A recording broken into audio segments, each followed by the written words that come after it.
So don't forget, before we start any cooking, we're going to make sure we wash our hands, and Logan's going to do that by following the 7 steps of hand washing. So do you want to show us how to do that, Logan?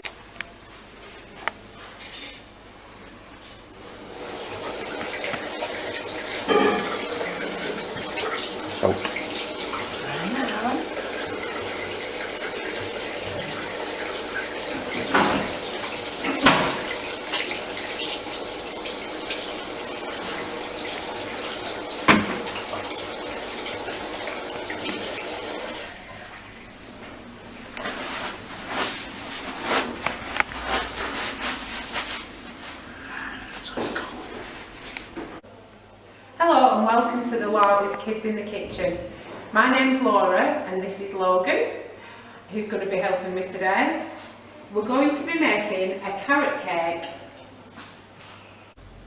So to start off with, we're going to preheat our oven. So we're going to put it at 190 degrees or 375 Fahrenheit or gas mark 5. So we've got an electric oven, so it's going to be on at 190.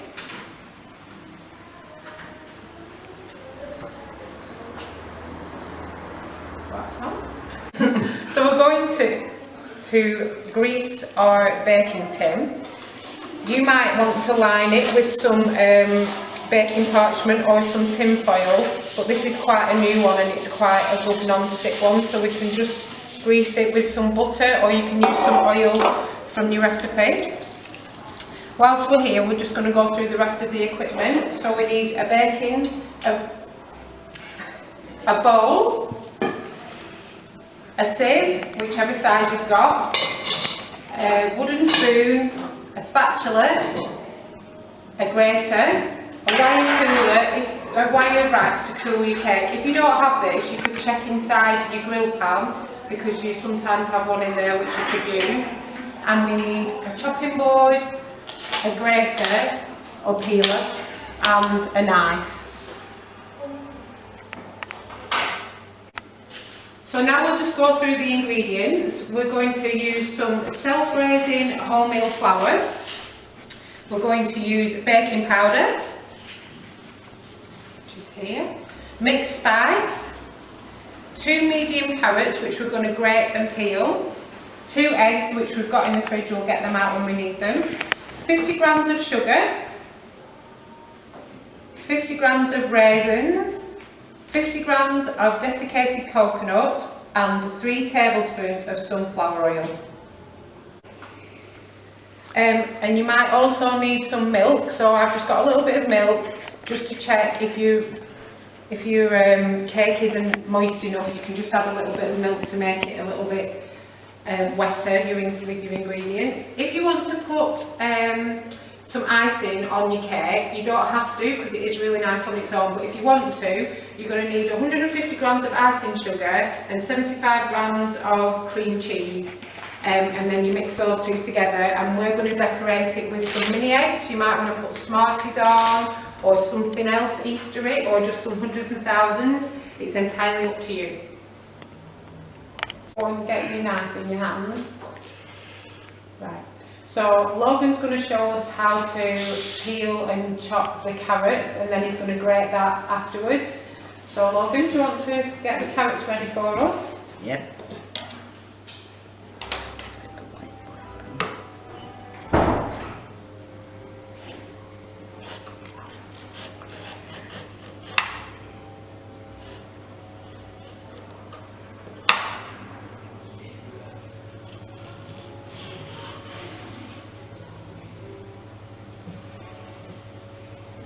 Yeah. Right.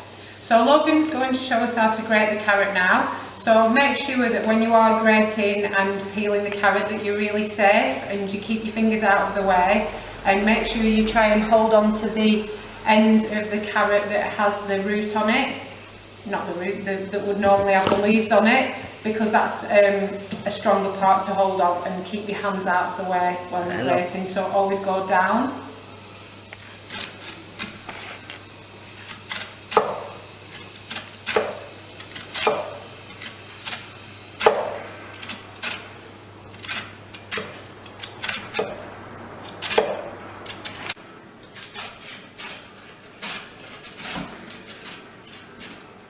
So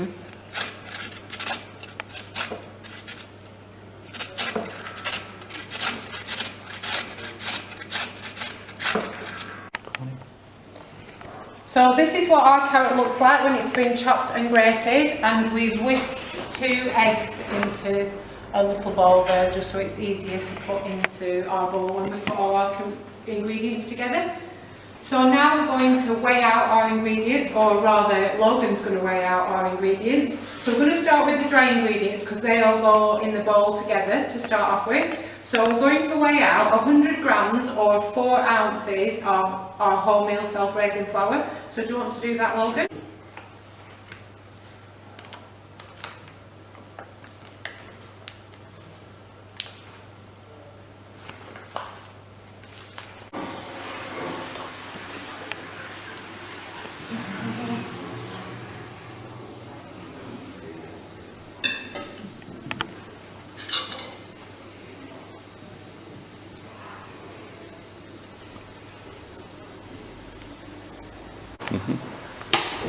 So now we're going to add a teaspoon of baking powder and a teaspoon of mixed spice directly into the bowl with our sieved flour.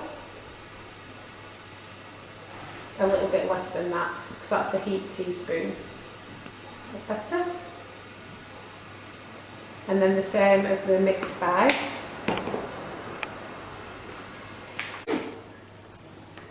That's it. A little bit more. There you go. That's fine. And then we're going to weigh out 50 grams of sugar.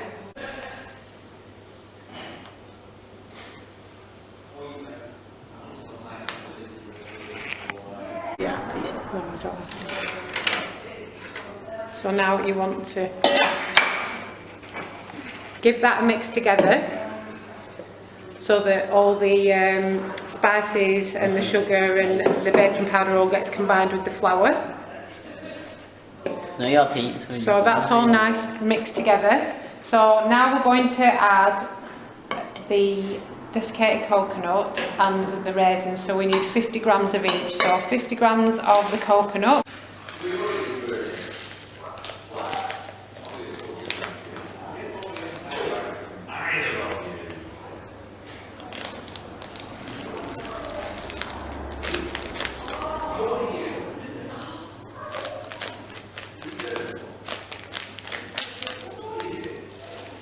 And then we're going to weigh out...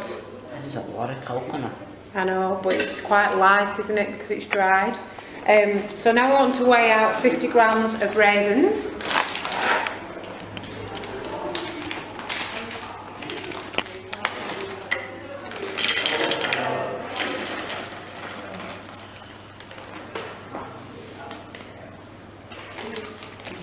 So put that in, that's great. And then we're going to put the carrots in.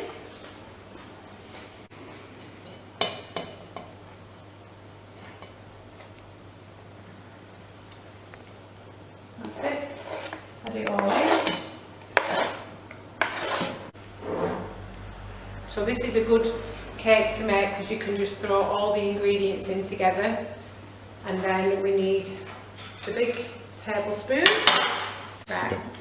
So now we're going to add 3 tablespoons of sunflower oil into the mixture.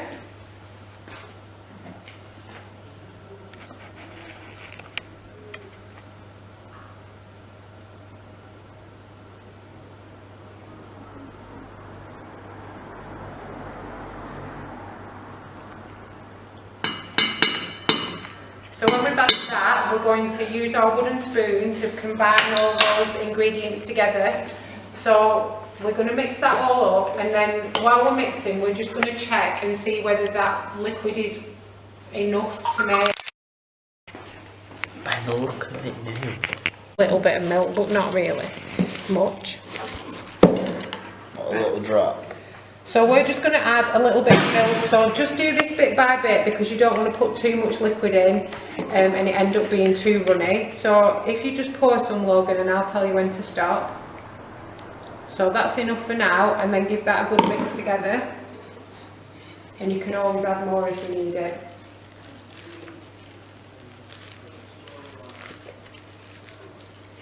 What do you think?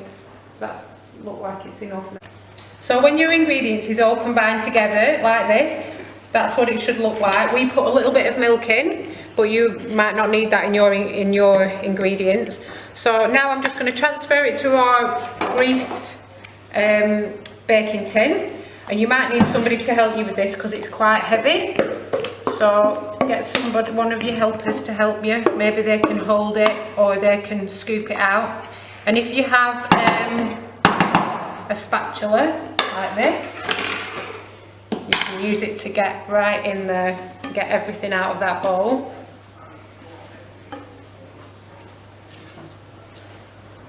So we don't want to waste any of this because it's so good. Get the last bit off your spoon, and then when we put it in here, we're just going to turn your tin around and use your spatula or the back of your spoon or a little kitchen knife, whatever you'd prefer to use, and we're just going to go around and push that all the way to the edge of the baking tin so it's nice and even, and that's what it looks like. So we're going to put this in the oven for 20 to 25 minutes. Make sure you have an adult with you to help you with this because the oven's been preheating so it's hot. So once you've done that, this is what it looks like and it's ready to go in the oven. We're going to put it in the oven for 20 to 25 minutes. Make sure you have an adult or somebody with you to help you with that because the oven's going to be hot because we've had it preheating. After 20 minutes, we're going to check that. Make sure that it's cooked, and you do that by using a skewer or something sharp. I have a thermometer which I'm going to use the end, but it will be hot, so you need somebody to help you doing that. So I'm just going to put that in the centre of the oven and we're going to check it after 20 minutes. In here we've got 75 grams of cream cheese, and then we're just going to sieve in 150 grams of icing sugar.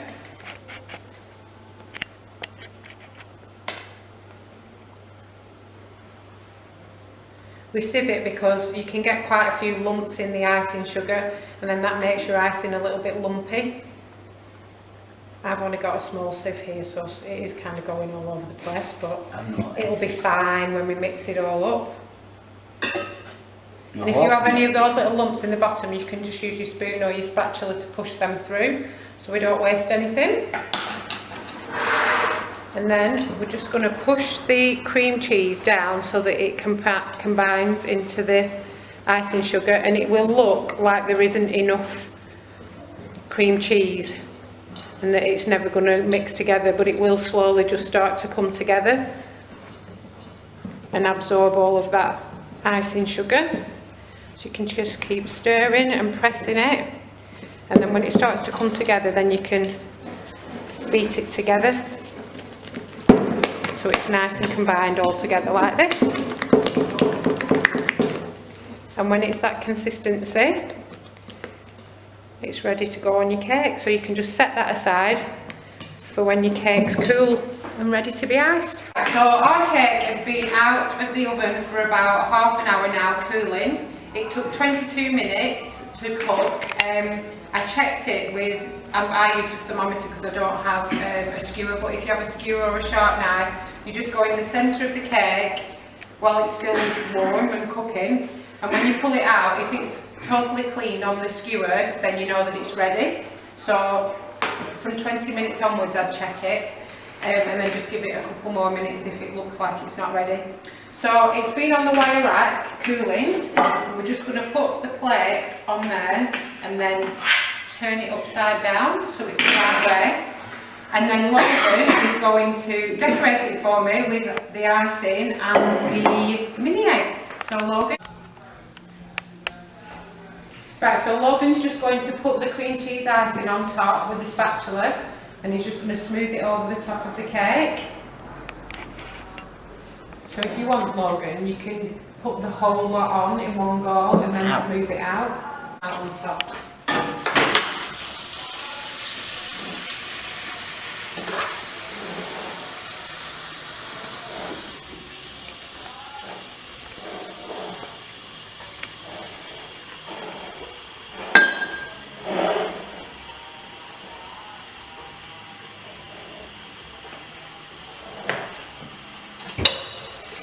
Yes.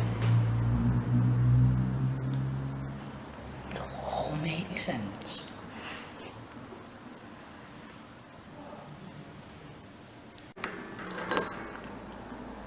I'm intrigued by the lone wolf in the centre.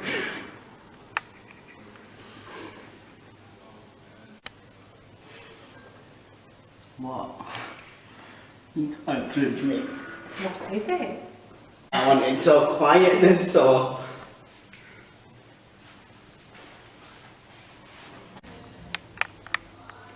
So this is our finished cake that Logan and I have done. I hope you enjoy cooking along with us, and we'd love to see your efforts in the kitchen as well.